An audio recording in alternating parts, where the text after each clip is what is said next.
Janadhwani news ವರದಿಗೆ ಫಲಶ್ರುತಿ. ಇಸ್ಪೀಟ್ ಅಡ್ಡೆಯಾಗಿದ್ದ ಶುದ್ಧ ಕುಡಿಯುವ ನೀರಿನ ಘಟಕ ದುರಸ್ತಿಗೆ ಅಧಿಕಾರಿಗಳ ಕ್ರಮ.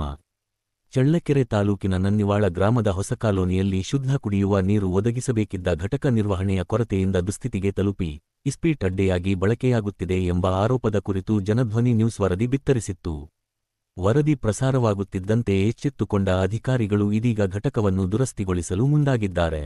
ಘಟಕದಲ್ಲಿದ್ದ ಮೋಟರ್ ಸೇರಿದಂತೆ ಹಲವು ಬಿಡಿಭಾಗಗಳು ಕಳವಾಗಿದ್ದ ಹಿನ್ನೆಲೆಯಲ್ಲಿ ಮತ್ತೆ ದುರಸ್ತಿ ಕಾರ್ಯ ಕೈಗೊಂಡು ಸಾರ್ವಜನಿಕರಿಗೆ ಶುದ್ಧ ಕುಡಿಯುವ ನೀರು ಒದಗಿಸುವ ನಿಟ್ಟಿನಲ್ಲಿ ಕ್ರಮಕ್ಕೆ ಮುಂದಾಗಿದ್ದಾರೆ.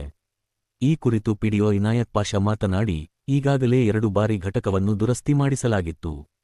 ಆದರೆ ಮೋಟರ್ ಸೇರಿದಂತೆ ಬಿಡಿಭಾಗಗಳು ಕಳವಾಗಿವೆ. ಮತ್ತೆ ಕಳವು ನಡೆದರೆ ಕಳವು ಪ್ರಕರಣ ದಾಖಲಿಸಲಾಗುವುದು ಎಂದು ತಿಳಿಸಿದ್ದಾರೆ.